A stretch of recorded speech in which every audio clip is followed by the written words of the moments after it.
नमस्कार, एक बार फिर से आपका स्वागत है टीवी 7 भारत में। हमारे साथ लखनऊ के वरिष्ठ शिक्षाविद अनिल अग्रवाल जी हमारे साथ बातचीत करने के लिए मौजूद। से बात करेंगे आधुनिक शिक्षा पद्धति और लोकसभा चुनाव, दोनों पर चर्चा करेंगे। एक्सक्लूसिव बात करने के लिए मौजूद है सर। बहुत बहुत स्वागत है टीवी 7 भारत पे। सर, लोकसभा चुनाव है, पहले चुनाव पर चर्चा, क्योंकि आप बीजेपी से जुड़े हुए हैं, शिक्षाविद के साथ साथ सामाजिक ताना बाना भी आपने अच्छी तरीके से पिरोया है। सर, लोकसभा चुनाव को लेकर के लखनऊ में जो सरगर्मियाँ हैं उस पर आपका क्या कहना है, किस तरह से आप सोचते हैं और किस दृष्टि से आप देखते हैं? देखिए, अगर मैं चुनाव की बात करूं तो मैं सिर्फ एक बात कहना चाहूँगा कि विगत वर्षों में जो हम तरक्की के आयाम देख रहे हैं, जिस तरह से डेवलपमेंट हो रहा है, अगर मैं लखनऊ की स्पेशली बात करूं तो आज फ्लाईओवर्स बहुत सारे बन रहे हैं, किसान पथ की कनेक्टिविटी जो हुई है, इन सब चीज़ों को देखते हुए चीज़ें बहुत बेहतर हो रही हैं।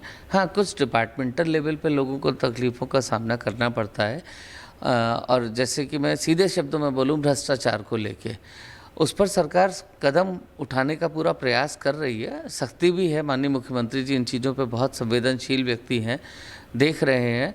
लेकिन कुछ जो हमारे तहसील स्तर पर चीज़ें हैं जिनकी दिक्कतें सभी को सामना करनी पड़ती हैं, यदि सरकार उस पर थोड़ा सा और ध्यान दे जाए तो मैं ये मान के चलता हूँ कि भारतीय जनता पार्टी की सरकार को कभी भी कोई भी हिला नहीं पाएगा। क्योंकि एक आम आदमी को सहूलियत चाहिए, उसे बहुत बड़ी बड़ी जो चीज़ें होती हैं उससे कोई बेनिफिट नहीं मिलना, उसको अपनी बेसिक चीज़ें सही ढंग से मिल जाएं, बिजली पानी सड़क जो उसकी आम सुविधाओं की ज़रूरत की चीज़ है वो मिल जाए, और उससे ज़्यादा जब वो अपने किसी काम के लिए किसी कार्यालय में किसी व्यक्ति के पास जाए तो उसका शोषण ना हो। और प्रायः मतलब मैं ये कह सकता हूँ कि जनरली इट इज़ देयर, जो हमारे सिस्टम का सबसे बड़ा लैक्यूना है, जो भ्रष्टाचार है। और मैं इसको खुले शब्दों में इसलिए बोल रहा हूँ क्योंकि आप लोग शायद विक्टिम होने के बाद भी मुंह नहीं खोलते हैं, क्योंकि उन्हें मालूम है कि वो कहीं ना कहीं चीज़ें उनके ऊपर भारी पड़ेंगी। लेकिन चूँकि मैं पार्टी से जुड़ा हुआ हूँ और पार्टी ने जब इतने अच्छे कार्य कर दिए हैं, इतना डेवलपमेंट, इतनी ग्रोथ हो चुकी है, तो उसके बाद इस तरह की चीज़ अगर होती है तो वो कहीं ना कहीं छवि को धूमिल करती है। और ये कुछ जगहों पर है, इस पे विचार करना चाहिए। और बाकी जो ओवरऑल डेवलपमेंट है, चीज़ों को बेहतर है। और इन टोटलिटी जो मैं अगर शहर की ग्रोथ की बात करूं या प्रदेश की ग्रोथ की बात करूं या देश की बात करूं, तो जो हमारे भारतवर्ष का रिकग्निशन ऑल इंडिया, जो मतलब इन टोटलिटी एक कंट्री का रिकग्निशन अब्रॉड कंट्रीज़ में जिस तरह का हुआ है, इस समय जिस तरह की चीज़ें भारतवर्ष को पहले जिस दृष्टि से देखा जाता था उसमें आज बहुत अंतर आया है। आज भारत के प्रधानमंत्री ने क्या बोला, भारत के विदेश मंत्री ने क्या बोला, भारत की विदेश नीति किस तरह की होनी है, एक्सपोर्ट्स किस तरह का रहेगा, भारत क्या कदम उठाने जा रहा है, इस पर दुनिया की निगाहें हैं।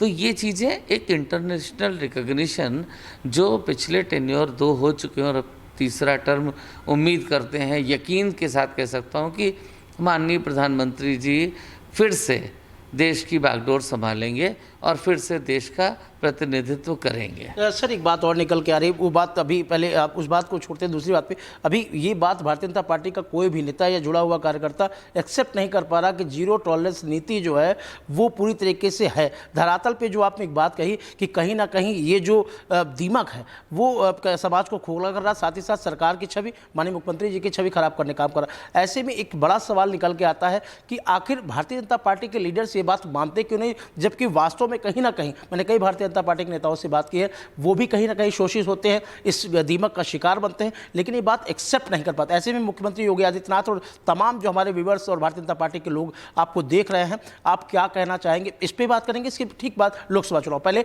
जो आपने बात कही उसका जवाब। देखिए, मैं तो इस पर यही कहूँगा कि माननीय मुख्यमंत्री जी को एक स्टिंग ऑपरेशन स्वयं कर लेना चाहिए, पूरी सच्चाई उनके सामने आ जाएगी। अधिकारी बरगलाने का काम कर रहे हैं, सरकार की साख खराब करने का काम कर रहे हैं, मानते? बिल्कुल, ये सरकार की छवि को धूमिल करने का काम होता है। अगर मैं हाल में ही इन्वेस्टर समिट पर जिन लोगों ने इतने बड़े बड़े अपने प्रोजेक्ट्स के लिए एमओयू साइन करे हैं, यदि उनके ही काम होने में अड़चन पैदा कर रहे हैं या तरीका होने के बाद भी उनको परेशान किया जा रहा है, एक समय सीमा किसी फाइल की निर्धारित होती है किसी एनओसी के लिए, यदि वो नहीं पूरी होती है तो पीछे मंशा क्या है, इसको मैं कैमरे पर कहूँ तो वो समझदार व्यक्ति के लिए इशारा काफ़ी है। और माननीय मुख्यमंत्री जी या हमारे देश के प्रधानमंत्री जी जिस तरह की सोच लेके देश को विकास की राह पे ले जाना चाह रहे हैं, उसमें कुछ ऐसे लोग रोड़ा बनते हैं। ये केवल कागज़ों पे कह दें कि टॉलरेंस, भ्रष्टाचार को बर्दाश्त नहीं किया जाएगा, तो वो चीज़ मेरे अपने हिसाब से और मेरे जैसे बहुत, कि मैं तो थोड़ा प्रखर और मुखर वक्ता हूँ, मैं अपनी चीज़ को साफ सुथरे शब्दों में कह देता हूँ। ये मैं इतना ओपनली कह रहा हूँ, विभाग का सर्वोच्च अधिकारी उस चीज़ को जाके जांच करे, इस रूप में नहीं कि वो अधिकारी बन के आया है, जनता के बीच में जनता का व्यक्ति बन के पहुँचे तो उसको बहुत सारी चीज़ों का जवाब मिल जाएगा। जानते, समझते, मानते, दिखते, महसूस करते हुए भी व्यक्ति स्वीकार न करे तो ये कहीं ना कहीं सरकार की छवि धूमिल करता है और शायद इसी का खामियाजा हो सकता है विधानसभा चुनाव में उठाना पड़ जाए। अनिल अग्रवाल साहब का कहना साफ है कि जहां एक तरफ देश के प्रधानमंत्री और प्रदेश के मुख्यमंत्री योगी आदित्यनाथ साफ छबके हैं, वो ईमानदार हैं और जीरो टॉलरेंस की बात कर रहे हैं, वो काम कर रहे हैं, लेकिन जो निचले स्तर पे अधिकारी बैठे हैं, कर्मचारी बैठे हैं खासतौर पे, वो कहीं ना कहीं साख पे बट्टा लगाने का काम कर रहे हैं। तो दूसरा प्रश्न मेरा, लोकसभा चुनाव 2024 लखनऊ आप रहे हैं पुस्तों से और आपने बहुत करीब से राजनेताओं के पास में आप रहे, राजनाथ सिंह से भी अच्छा संबंध है और सभी पोलिटिकल पार्टी में जो भी मुख्यमंत्री रहते हैं उन सबसे आपका अच्छा संबंध रहता है। ऐसे में वर्तमान स्थिति, लखनऊ की स्थिति की अगर बात करें, राजनाथ सिंह यहाँ से प्रत्याशी है, रविदास मल्होत्रा यहाँ से प्रत्याशी हैं, तो क्या लगता है लखनऊ में क्या होने वाला है इस बार? 400 पार कैसे होगा? सपा कहती है कि 80 पर ही रार है, 400 पार कैसे होगा? देखिए, मैं कोई दूसरी पार्टी क्या कहती है उस पर टिप्पणी नहीं करूँगा। मैंने व्यक्तिगत रूप से माननीय राजनाथ जी को महसूस किया है, देखा है। वो एक शिक्षा मंत्री रह चुके हैं, मुख्यमंत्री रह चुके हैं, देश के गृह मंत्री रह चुके हैं और वर्तमान में रक्षा मंत्री हैं। और उसके साथ साथ लखनऊ के विकास में एक सांसद का जो भूमिका होनी चाहिए, वो विकास धरातल पर दिखाई दे रहा है, कहने की बात नहीं है। और देखिए, किसी कद्दावर नेता के समक्ष या अपोजिशन में जो व्यक्ति खड़ा हो उसका कुछ तो कद होना चाहिए, क्योंकि हम कहीं पर एग्जिस्ट ही नहीं कर रहे हैं और बात कर रहे हैं कि वो हार जाएंगे। तो मैं इस बारे को बिल्कुल दावे से कह सकता हूँ कि लखनऊ की सीट राजनाथ जी इतने बड़े मार्जिन के साथ जीतेंगे।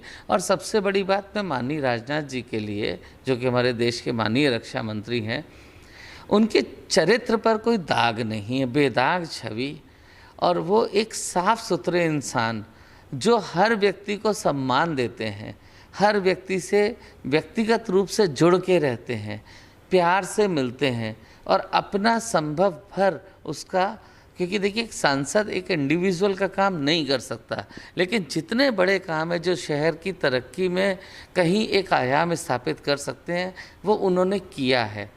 अपनी कॉन्स्टिट्यूएंसी में टाइम टू टाइम आते हैं, जो उनका प्रतिनिधित्व कर रहे हैं उनसे फीडबैक लेते हैं।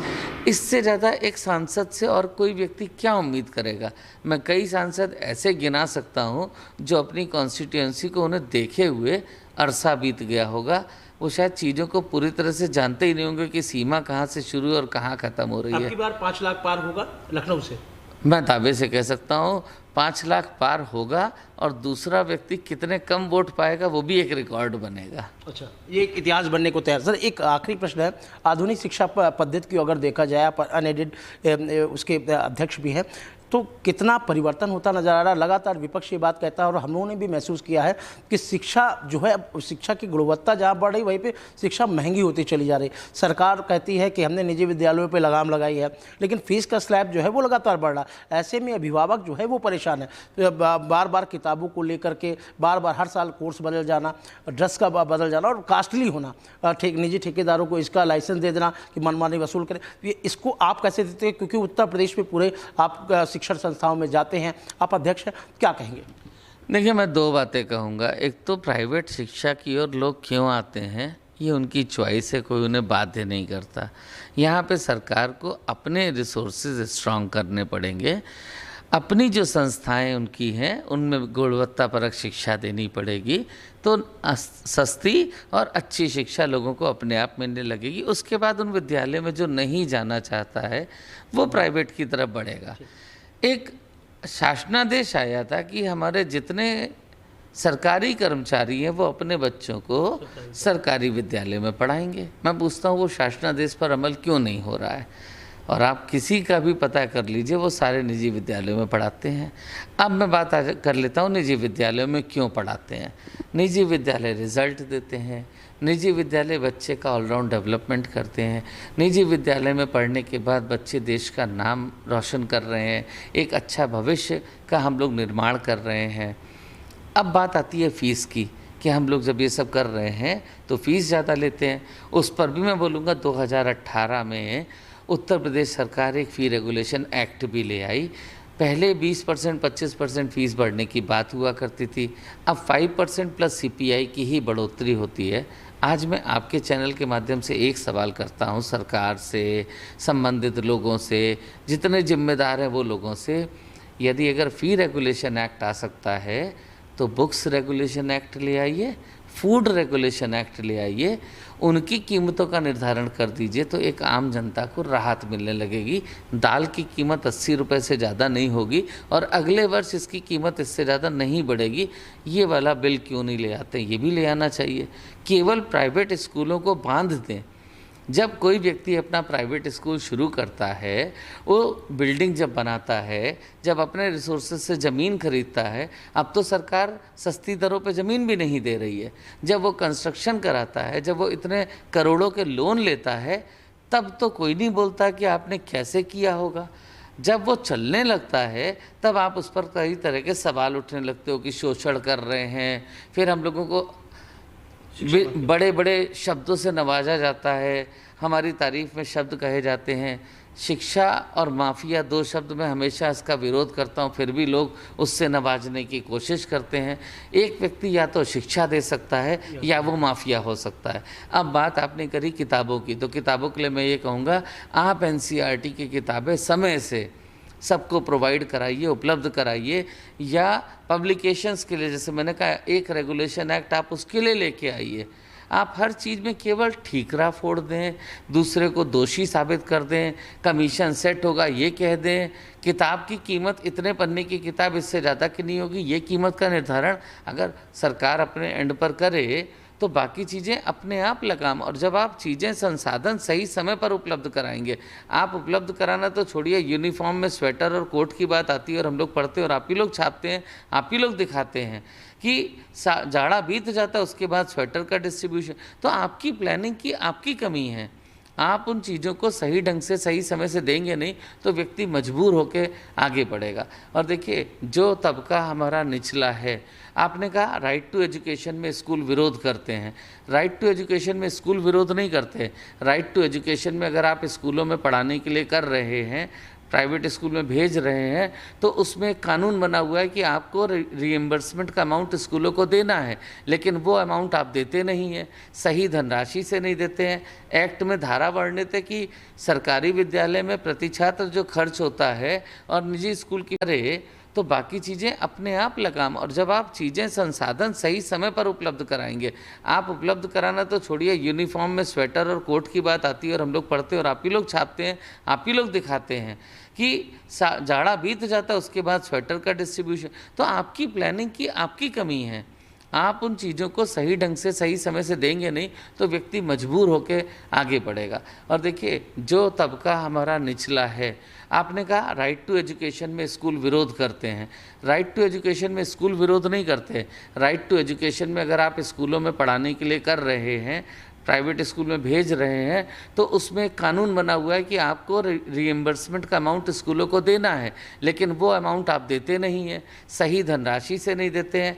एक्ट में धारा वर्णित है कि सरकारी विद्यालय में प्रति छात्र जो खर्च होता है और निजी स्कूल की फ़ीस जो कम है वो भुगतान के रूप में दी जाएगी। आपको मालूम है, एक आंकड़ा मैं आपके सामने रख रहा हूँ, आज की तारीख में आप इसको शिक्षा विभाग से कंफर्म करिए, एक बच्चे के ऊपर लगभग 5,500 रुपये का व्यय सरकार कर रही है सरकारी स्कूल में। और क्या आउटपुट सामने आ रहा है, क्योंकि वहाँ बच्चों की संख्या कम है, शिक्षक वही है, बिल्डिंग पूरी बनी हुई है, बाकी खर्चे हो रहे हैं, लेकिन गुणवत्तापरक शिक्षा की जब बात करते तो नहीं मिल रही। और वहीं पर हम लोग केवल लखनऊ शहर के कुछ चुनिंदा स्कूलों की बात करते हैं। Majority of schools Uttar Pradesh में जो हैं वो बजट स्कूल्स हैं, जहाँ पर फ़ीस 500 रुपये से लेके 1200 रुपये तक में ख़त्म हो जाती है, और इतने फ़ीस देना हर अभिभावक के बस में है। ये कुछ स्कूल हैं जहाँ पर, उसमें से एक हमारा भी विद्यालय हो सकता है, जहाँ पर 3,000, 4,000, 5,000, या कुछ स्कूल है जो 10,000, 15,000 रुपये महीने की फ़ीस। तो हमारे पास तो वो पेरेंट आ रहा है जो अफोर्ड कर सकता है। आप दोनों तरह से बांध नहीं सकते। आपने सारी सुविधाएं हमारी बंद करी हुई हैं, हमको किसी चीज़ की रियायत नहीं है। पहले जो लैंड आधी दर पर मिलती थी वो भी आप पूरी दर पर, और अब तो उसका नीलामी करके दी जाती, तो वो रेट और बढ़ गए हैं। शहर में ज़मीन कितनी महंगी हो गई है, सर्किल रेट क्या हो गया है, ये बेहतर आपको पता है, क्योंकि उसका निर्धारण आप कर रहे हैं। तो दोष हर चीज़ के लिए हम लोग को दे दिया जाए, ये गलत है। हम लोग तो अगर ईमानदारी से बोलें, आज प्रदेश की शिक्षा व्यवस्था अगर बेहतर है और उत्तर प्रदेश के बच्चे बेहतर परफॉर्म कर रहे हैं, तो 80 से 90% बच्चे प्राइवेट स्कूल्स में पढ़ रहे हैं। और एक प्राइवेट स्कूल्स, आज आपका रिज़ल्ट आने वाला है यूपी बोर्ड का, आप सरकारी स्कूल के रिज़ल्ट के आंकड़े देखिए और प्राइवेट के देखिएगा, आपको अपने आप जवाब मिल जाएगा हमारी बात का। शायद ये वो सवाल थे जो लगातार लोगों के मन में, हर एक आदमी के जहन में, और बल्कि हम कहेंगे हर एक परिवार की ये जो मुखिया होती है उसकी ये डिमांड रहती है। वो लगातार आरोप प्रत्यारोप किया करते, जैसे शिक्षा और माफिया दोनों की बात बताई है अनिल अग्रवाल जी ने। शायद वो सवाल थे जिनके वो जवाब बेबाकी से उन्होंने दिया और बताया कि वास्तव में मजबूरियां क्या होती हैं, क्यों नहीं सरकार बुक रेगुलेशन एक्ट लाती है। अगर सरकार अपने स्तर पे वो चीज़ें ला दे तो शायद इन सब सवालों के जवाब अभिभावकों को मिल जाएंगे। फिलहाल ये कहना गलत नहीं होगा कि जो कुछ भी इन्होंने कहा है, खासतौर से अगर बात करें आधुनिक शिक्षा पद्धति की, उसमें इन्होंने बताया कि रेगुलेशन एक्ट की मांग होनी चाहिए, सस्ती दरों पर अगर भूमि उपलब्ध कराएंगे, और करप्शन की बात भी इन्होंने कही कि करप्शन अभी भी कहीं ना कहीं बरकरार, इस पर ध्यान देने की आवश्यकता है। आने वाले समय में क्या कुछ खास होने वाला है?